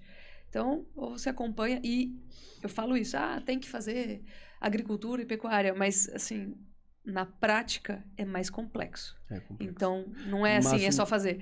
Então, na prática é mais complexo de gerir e conduzir. Então, mas uma integração lavoura-pecuária bem feita é bonito de se ver. Não, é lindo. E a gente faz e rentável. Lá. Só que tudo que você faz vai te exigir um nível maior de gestão. Exatamente. Tudo que você adiciona ali na propriedade vai te exigir um nível maior de gestão. Então, agora você vai precisar de maquinário que você não tinha antes. Você vai precisar aproveitar janelas de plantio e colheita ali que você não trabalhava antes. Talvez deixasse o gado mais solto ali, como você falou, touro solto no meio da vacada. Sim. Então, agora a gente precisa ir espremendo para um nível de gestão intensificando, mais elevado. Intensificando. E quem não fizer, acho que está com um futuro aí questionável, duvidoso, né? Em relação às próximas gerações. E eu sempre pontuo isso.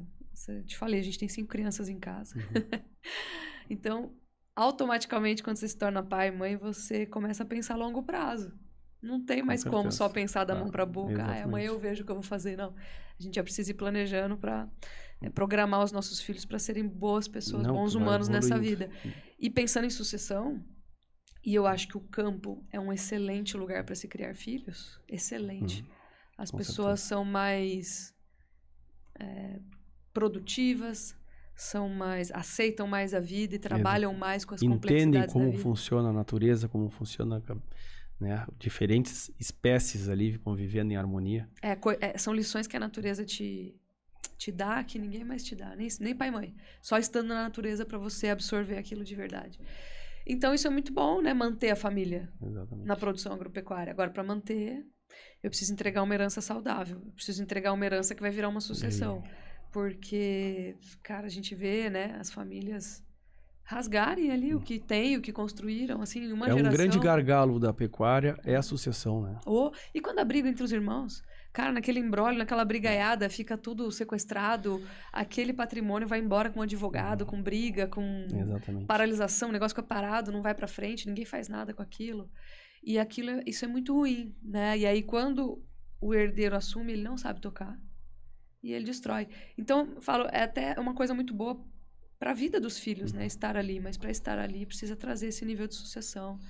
E tô falando isso porque 95% das propriedades são familiares. Exatamente. Né? É uma coisa que você passa de. E tu ensinar o teu filho a aprender a trabalhar, né? Isso é. Então, esses perrengues da vida que eu passei, né? Meu pai passou, na verdade, né? Mas transfere para você? Mas eu trabalhei tanto e hoje eu até, como eu falo, eu me emociono porque com 29 anos eu consegui comprar uma propriedade, consegui comprar uma área de campo, né? Nossa, que legal. Eu consegui, através do trabalho digno. Sua área trabalho mesmo. Suado, e eu consegui. Fui comprando terneiras, assim, de a pouquinho. E você deixava na fazenda do seu pai? E aí eu comecei a arrendar, eram 30, eu consegui acomodar ali na fazenda da família, né? Depois aí deu uma vaga no campo do vizinho. Arrendou. Aí eu consegui colocar o gado ali, daqui a pouco tinha 100 e poucas terneiras, viraram novilhas. Claro, eu otimizei também o cuidado, a proximidade da nossa propriedade com a propriedade do vizinho, eu consegui otimizar também os funcionários ali, né? E quando elas foram vacas, eu emprenhei elas, vendi as vacas, prenhas, bem na hora que começou a subir o gado.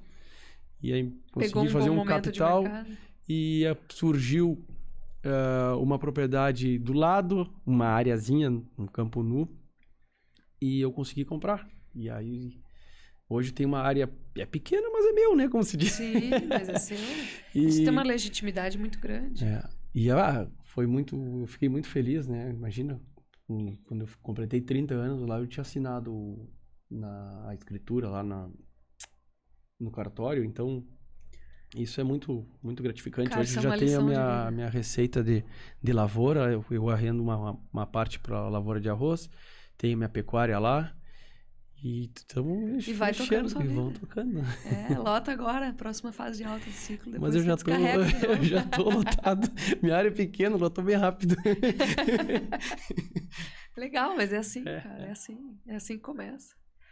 Pensar em fazer isso hoje é um desafio muito grande. Eu coloquei o nome Pecuária Santelmo, né? Em homenagem ao meu bisavô, que foi um visionário, Era o seu Telmo? seu Telmo, Telmo, né? Era. Sim. Eu coloquei o nome de Santelmo. Sim. Nem meu pai conheceu ele direito, ele morreu muito cedo. Mas imagina, teve muita história. Tá vendo a e ele é tradição? muito reconhecido, assim, do pessoal de antigamente, né? Que conheceu. Agora tá se terminando o pessoal que conheceu ele, porque o tempo tá andando, né? Você viaja bastante pro resto do país, assim, pra dar uma olhada na Viajo. pecuária do Centro-Oeste? Ou você fica Eu mais faço um leilão em Campo Grande de cavalo. Eu quero viajar mais. E tem muito cliente, amigos por toda parte, ainda mais agora com o Instagram, as pessoas me chamam. Agora mesmo tá um amigo de Rondônia que queria que eu fosse, quer que eu vá lá visitar ele. E eu acho que agora em julho eu vou faz tempo que eu quero que saia do papel a minha subida pro Centrão aí, né? Uhum. Eu tenho que visitar amigo em Umuarama, tenho que visitar amigo em Rondonópolis, em Primavera do Leste, lá em como é que é? Lagoa da Confusão. Lagoa da Confusão. Eu nem conheço os lugares, né? Mas eu quero conhecer, Tem eu que sou ir, curioso. né? É outra pecuária. E eu sou curioso. Parece que é outro país, assim. E eu tive a oportunidade de passar nos Estados Unidos agora 3 meses, ano passado, só vendo campo, só vendo gado. E vai aprendendo, né? É muito legal, vivências diferentes, né? Eu vou para Argentina, eu vou para Uruguai, tive esse contato na Nova Zelândia. Então, eu acho que o gaúcho vai ter que importar bastante tecnologia, olhar bem pro lado. O gaúcho ele é bem famoso por gostar de carne, né? Mas eu acho que nos últimos anos ele andou perdendo um pouco a reserva de mercado de qualidade de carne para outras iniciativas que apareceram aqui no Centro-Oeste. É o grande gargalo. A gente fala isso. Olha, as nossas palestras em Uruguaiana, quando se une os produtores, a pecuária gaúcha, é essa tecla que se bate, né? Então eu tô no grupo da Apropampa lá, que é a Associação de Produtores do Pampa Gaúcho, que é um selo geograficamente, né? Ali é como se fosse a região de Champagne, na França. Lá tu não pode fazer um espumante e colocar o nome Champagne, né? Isso. Então é a mesma coisa, a carne do Pampa Gaúcho é dali. Isso. Então a gente tem que valorizar o que é nosso, o que é produzido ali, e a qualidade é igual da Uruguai, igual da Argentina, né? E a gente acaba vendendo carne, não desmerecendo as outras carnes, mas como se fosse carne do Brasil e... Sim, carne commodity. Carne commodity, A né? gente tem carne de qualidade e carne commodity. Carne commodity, o que eu vou falar aqui vou descrever aqui. É o gado sem padrão do Brasil. Exatamente, né? O Chimbo teve aqui, Marcelo Chimbo, e da Prime Cater, né? E ele é um cara apaixonado por carne e apaixonado por excelência. Então ele falou, a gente tem um problema. O Brasil não tem padrão. Aí o produtor, ele não tem uma encomenda do que ele precisa entregar, ele precisa produzir com o menor custo possível. Então ele empurra para frente aquele animal. A indústria abate, aquela carne não é padronizada, ela empurra para o varejo. O varejo às vezes devolve, às vezes engole. O brasileiro também tem um paladar muito infantil para carne, né? Então assim, é uma cadeia de empurrar para frente o que se tem. E eu acho que, pela influência das raças europeias no Rio Grande do Sul, vocês têm um gado mais padronizado. Então, uma consertada forte ali, né? Agora, tem muito que melhorar. Dá para trazer esse selo de qualidade, sim. E o que eu acho é que precisa crescer um pouquinho animais mais precoces, animais mais rápidos ali no giro, para trazer. Bom, a profissionalização da pecuária. A profissionalização da pecuária. Exatamente. A gente tem pouco confinamento lá no sul, né? Exatamente. Até por causa do clima, né? Agora, vou falar um negócio. Vocês têm uma vantagem estética muito grande. É muito poética a pecuária gaúcha. Você estava me falando, né, das postagens que você faz, simples filmagens ali da sua produção. Aquilo é muito bonito. Aliás, eu te falo, a pecuária... Tem 2 pecuárias muito bonitas no Brasil. É a gaúcha. Eu tive lá para fotografar uma vez, quando eu não tinha que carregar a mala de 5 filhos nas costas. Eu carregava uma mala de Sim. fotografia, de fotógrafo e ia fotografando. São as fotos mais bonitas que eu tenho. Junto com fotos da pecuária pantaneira. Pantaneira, né? Mas é lindo bem Pantanal. diferente. Uhum. O Pantaneiro é mais rústico Sim. e a do Rio Grande do Sul é muito poética, assim, no meio das brumas, assim, uma coisa linda. A gente tem que diferenciar nosso produto, né? Uhum. Tentar colocar na prateleira premium. Agora eu tô aqui em São Paulo essa semana e eu tô igual pinto no lixo, né? Eu passo o dia indo nas casas de carnes. Sim. Olha, eu vou tentar conhecer todas, não é impossível, mas eu já fui em várias e comendo carne todo dia. E o que você notou? O profissionalismo na apresentação. Ontem eu fui em uma casa de carne, tinha fraldinha light. Imagina. Claro, eu vazio sem a capa de gordura. Um troço, né, para nós simples, né? Mas é a apresentação, a dona de casa que é aquilo. Né? A pessoa... Aí tem bife, vários nomes, né? Que a gente não tem nome para todos os pedaços de carne, e aí os pedaços de carne que é grande lá, que a gente chama no sul, ele divide pela metade e cria um outro nome aqui. Uma apresentação uma estética maravilhosa da carne e muito macia, né? Outro dia eu estava explicando para um amigo, que não é do mercado de carne, ele, por sinal ele é mexicano. E ele tava, nossa, eu gosto desse corte, eu gosto daquele flat iron. E eu falei, cara, você sabia que são cortes de dianteiro de animais cuja carne é superior, Sim. mas que se deu esse nome, se americanizou para conseguir vender. Porque se eu Exatamente. vender com o nome tradicional de dianteiro, ninguém quer esse negócio. É o que eu via lá nos Estados Unidos. Então a gente começou a remodelar o marketing de apresentação desses produtos que são muito bons. São muito bons. Ontem eu mandei uma foto de um shoulder, aí eu mandei pro pessoal lá, que carne é essa? Shoulder, rapaz, paleta. Paletinha. Mas é paleta! Eu digo, sim, mas olha a apresentação. O brisket. É peito, cara. Carne de peito. Chuck. Então, assim, é interessante isso, porque tem que ter um rebranding, né? Um trabalho dessas carnes para apresentá-las melhor. Agora, essa é uma carne de qualidade. Se você der o tratamento adequado para ela vai te responder. Exatamente. Ela não é mais uma carne commodity. É aí que eu acho que está o espaço do gaúcho para usar toda essa poesia para transmitir um marketing de tradição, de quem entende desse negócio, né? Ficam batendo na tecla lá no Rio Grande do Sul e eu brigo com isso. Por quê? Agora o argumento, a narrativa, mas aqui tá entrando carne do norte, olha aqui no supermercado, realmente o supermercado gaúcho do Rio Grande do Sul, mais de 50% é carne do Mato Grosso, carne de Rondônia, carne, enfim, do norte e centro-oeste do Brasil. E aí querem, não pode, porque não pode. Cara, isso é legítimo. É legítimo. A carne de fora entrar aqui é legítimo. Vamos entrar marca de shampoo, marca de sabonete. E, infelizmente, a população, nem todo mundo da população, tem a condição de pagar 20%, 30% a mais por uma carne premium, que é a nossa carne aqui. E é fato isso. Então, o mercado é soberano, é legítimo. Deixa que entrem. Só que o que a gente tem que exigir é que na gôndola do supermercado gaúcho, faça que nem se fazem gôndolas de vinho, por exemplo. Vinho italiano, vinho argentino, vinho uruguaio. Coloca. Aqui são as carnes gaúchas.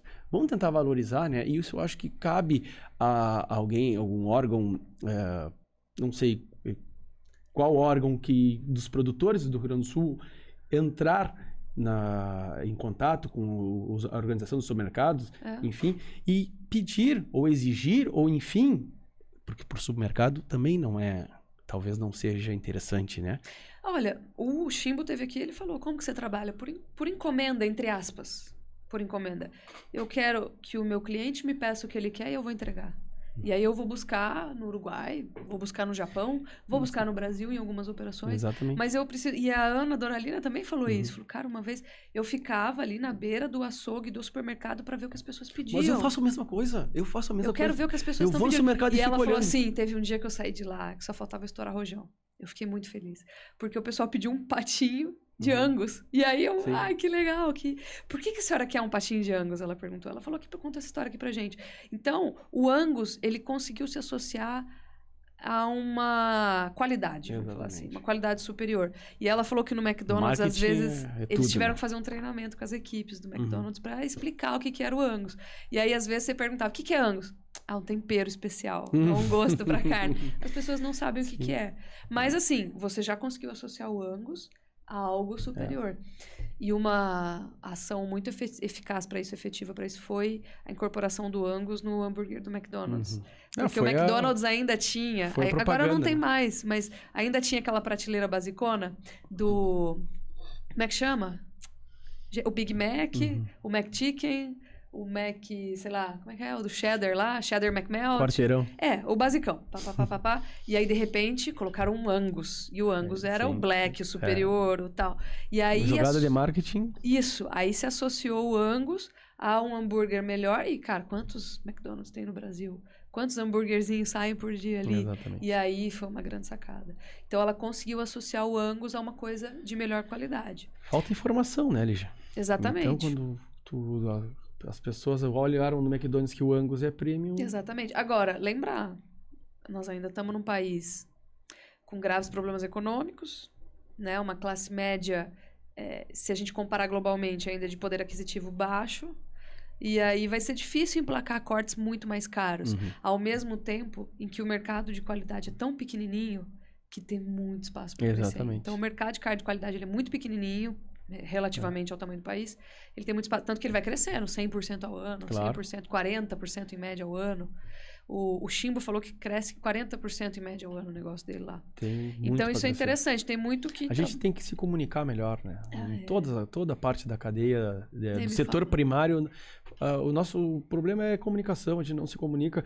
Aí eu tenho certeza que muita gente que está comprando aquela carne mais barata tem condições de pagar 20% a mais por uma carne melhor, né?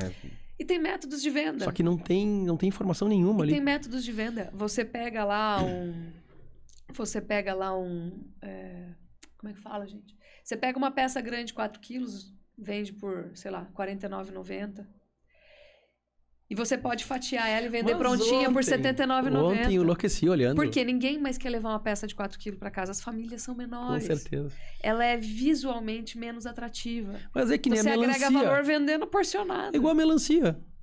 Uma melancia grande... Uma melancia grande te custa R$7, R$8. Ninguém mais quer a fatia, um décimo da melancia te custa 5. Isso, ninguém mais quer um negócio apodrecendo na geladeira. Essa impressão de desperdício, ela é péssima. Ontem eu olhei só a parte do dianteiro da costela ali, numa casa de carne, né? R$155. Só o quilo, né? Obviamente lá que em aí São Paulo. Em São Paulo, 500 gramas, né? Aí ficava R$70, né? Aí tu fica imagina o resto da ripa aí, quando dá pra pagar toda a vaca. Exatamente. Então você porciona, torna aquilo mais atrativo, mais prático pra dona de casa e cobra a diferença por isso. É por aí, né? A gente tem que ir se encontrando. Agora, de fato, nosso setor peca muito em comunicação, tanto na hora de vender quanto na hora de se defender aí, né? A gente é muito atacado. Tem que trabalhar com isso. Por sinal, eu preciso convidar aqui, queria chamar a Camila Teles para ela vir falar de comunicação.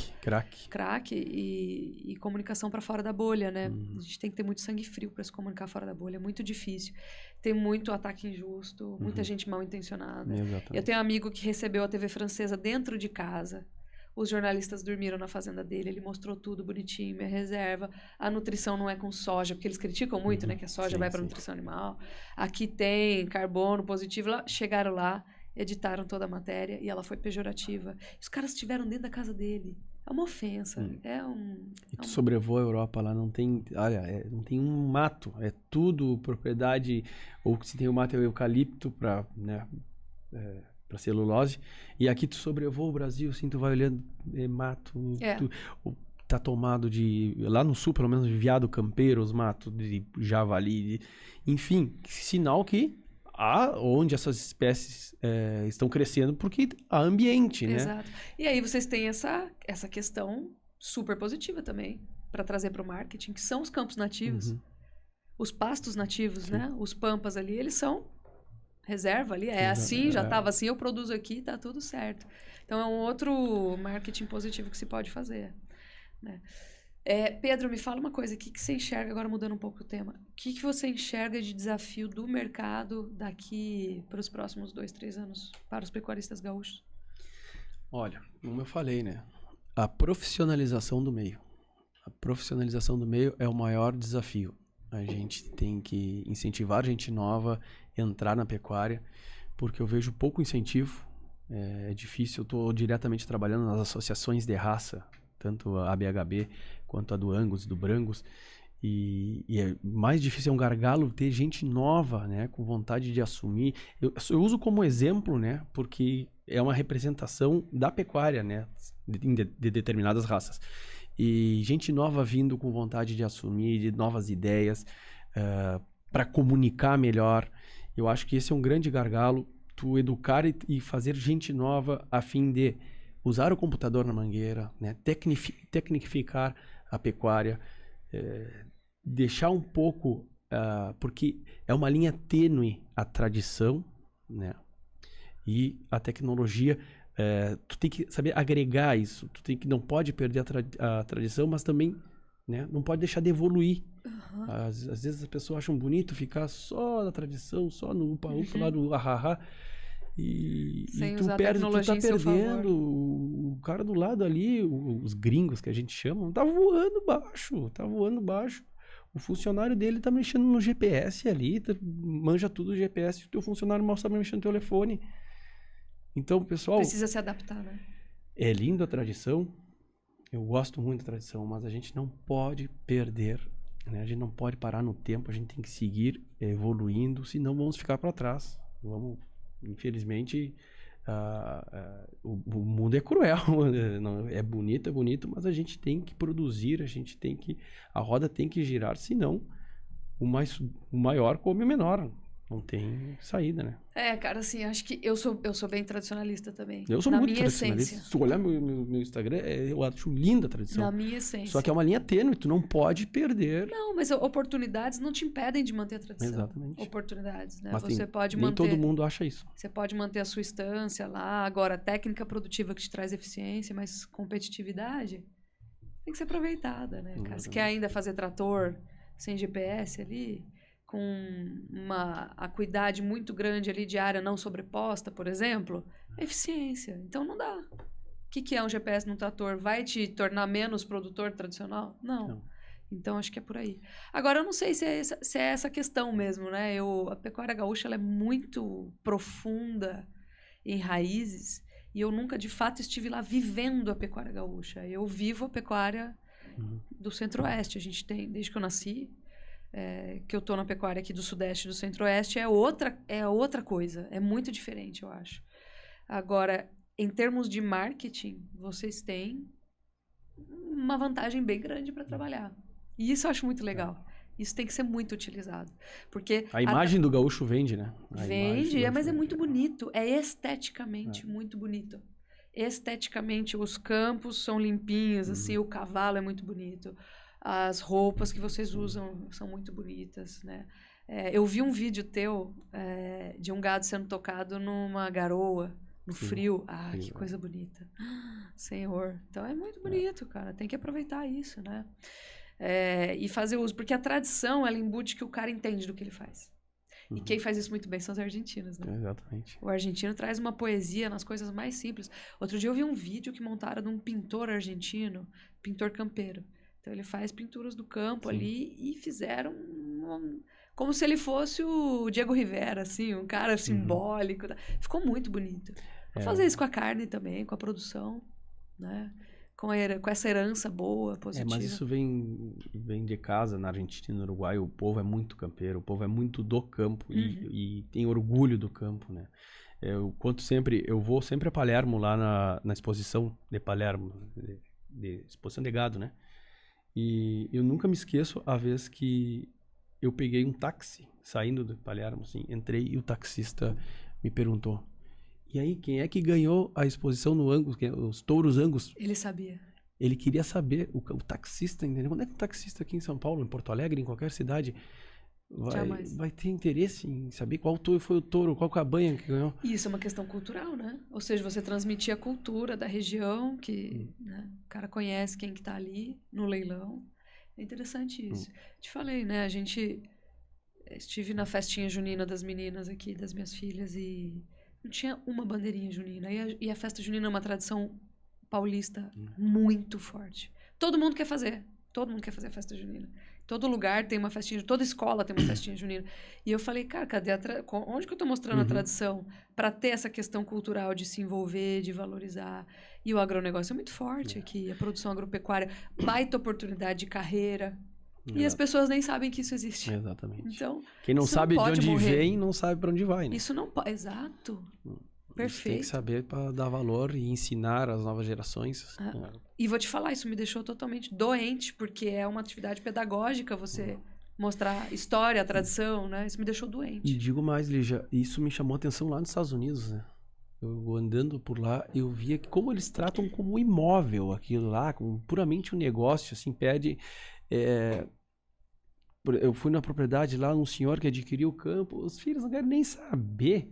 Moram em outra parte dos Estados Unidos, não tem esse vínculo que a gente tem de criação, de atmosfera, de ambiente, de projeção para o futuro, né? Eu quero ficar ali, tentar o máximo ficar ali, produzir ali, criar meus filhos ali, né? Porque eu sei o quanto foi suado, né? Ou imagino o quanto foi suado para um descendente meu conseguir essa área aqui. E você fazer do zero hoje, vindo da cidade, é muito difícil. Exatamente. Então, essa herança cultural, ela é um grande presente também. E o pessoal que vem, a sua grande maioria, é imediatista, né?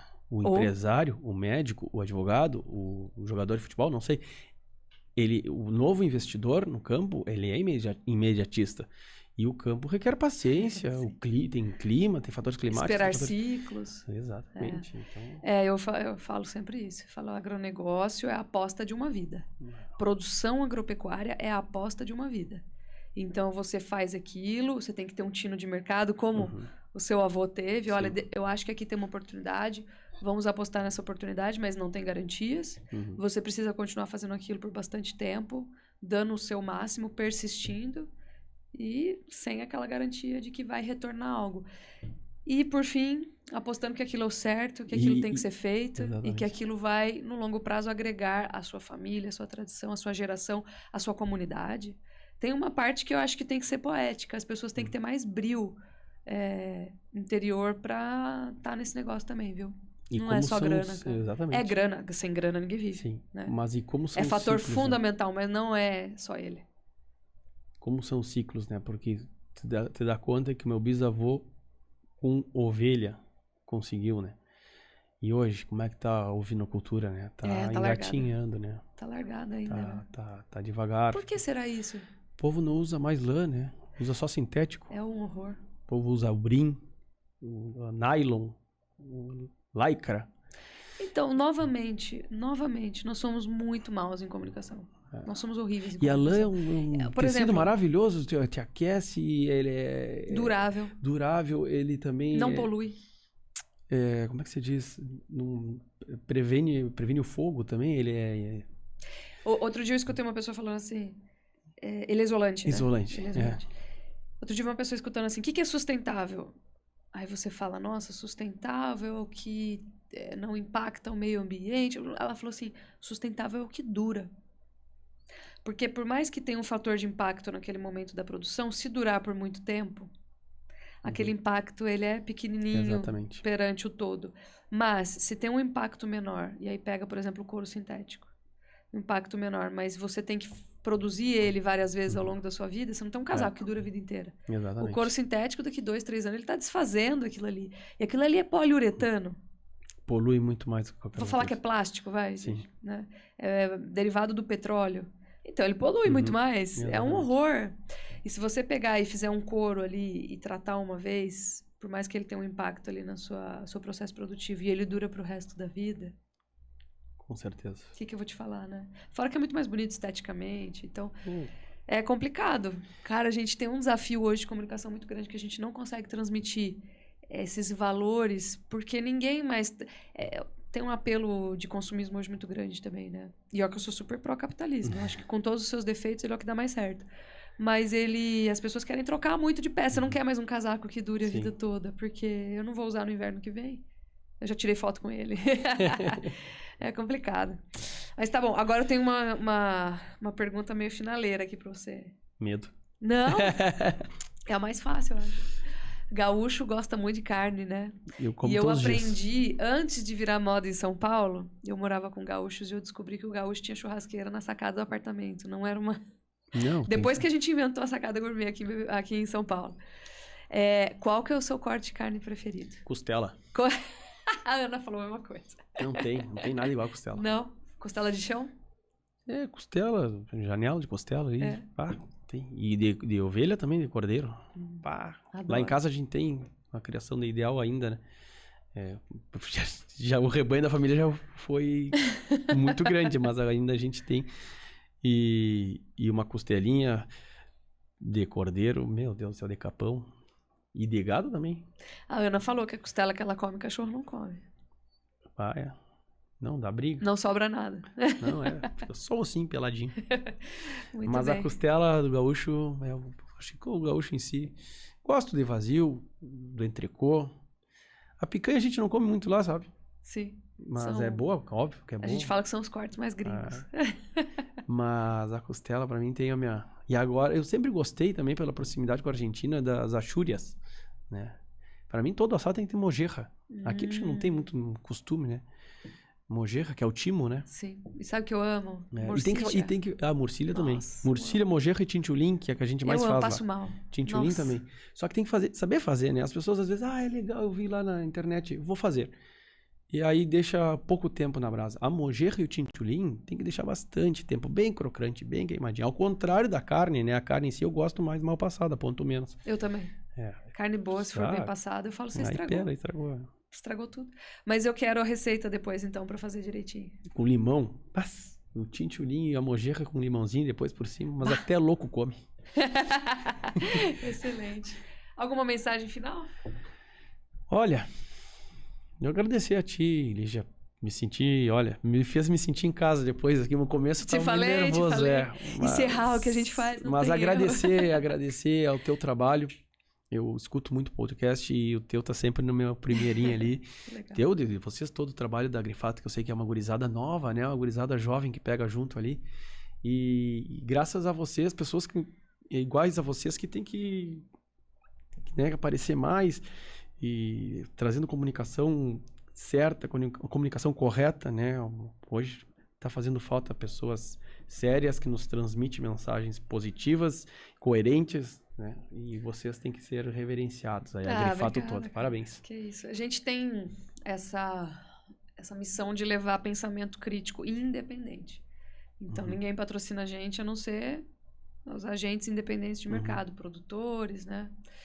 E a gente tem empresa até de embalagem, para você ter ideia. Eles fazem embalagem a vácuo, produzem embalagem para embalar carne e eles querem saber como é que tá. Então, assim, a nossa opinião ela é muito independente. A gente não tem esse conflito de interesse. E o que a gente leva é o que a gente vê, mesmo sem medo. Se o mercado não comprar é porque é ruim. Claro. Não tem ninguém me patrocinando para falar determinada coisa. A gente fala real e esse é o desafio. Hoje a gente está produzindo muito conteúdo. Nunca lá atrás, assim, quando eu comecei a empresa em 2011, nunca imaginei que a gente ia ter uma equipe tão grande. Gente tão boa, pessoas que eu trouxe como sócios já, porque eles merecem estar junto nesse desafio, apostarem junto na empresa, né? Ajudarem a construir a empresa. E a gente está com muito conteúdo hoje, cara. A gente tem 2 podcasts. Tem o Agrifato Cast, que a gente faz atualização semanal. Agora a gente começou com vozes, porque eu quero aprender com as pessoas também. Escutar pessoas. A gente não pode só se fechar no que a gente sabe. Exatamente. Tem que crescer, fazer o pensamento ser global, holístico. A gente tem as análises, fora as análises de rotina, tem as análises especiais. A gente soltou até uma análise sobre essa questão do arroz. Quando saiu a notícia, eu falei, não, nós precisamos ver o impacto disso. E já, porque não está batendo muito a conta. Exatamente. E a gente saiu com essa informação, é 1,5% da produção. Isso aqui, importação rapidinho, cobre, cara. Essa inquietação aí é uma visão crítica com dados, né? Então, você traz essa visão crítica com dados. A gente soltou um relatório especial essa semana também de projeção mês a mês do preço da arroba. Ah, mas vocês erraram o semestre passado. Claro, cara, ninguém vai acertar na casa da vírgula. Não somos dono da verdade. É uma projeção para a gente tentar ajudar vocês a se planejarem, fazer um planejamento estratégico com base em dados. A gente se especializou nisso, vamos entregar isso. Vocês têm acertado bem mais do que mas o pessoal é implacável, cara. Errou R$3 na projeção, o pessoal já fica bravo. E eu acompanho a tempos, e tá certo, né? Tem que cobrar mesmo. Desde lá, quando eu estava nos Estados Unidos, lá que eu queria me manter informado mais ainda, né? Porque eu segui com meus negócios aqui. Eu acompanhava direto o podcast de vocês. Né? A gente tá com aula também, uma aula por semana lá na escola. A gente tá com... Cara, semana que vem... É que depois já vai ter passado, mas semana que vem a gente vai ter uma live aí com especialistas pra falar de como começar a gestão. Tem muita coisa. Eu nunca pensei que a gente ia fazer tanta coisa. Parabéns. Então é isso aí, obrigada pelo apoio. Bom tê-lo aqui, uma honra ter você aqui. Não, eu que agradeço. Se vocês precisarem lá, contem conosco. Eu digo mesmo, precisar alguma coisa do Sul, estamos sempre prontos para atendê-los. Beleza, fechou. Obrigadão. Obrigado. Viu? Turma, obrigado pela audiência. Mais um papo aí enriquecedor. E é isso aí. Cliquem no sininho, ativem as notificações, prestigiem nosso conteúdo, que dá trabalho fazer, mas é muito gratificante quando vocês estão com a gente. Obrigadão, até a próxima.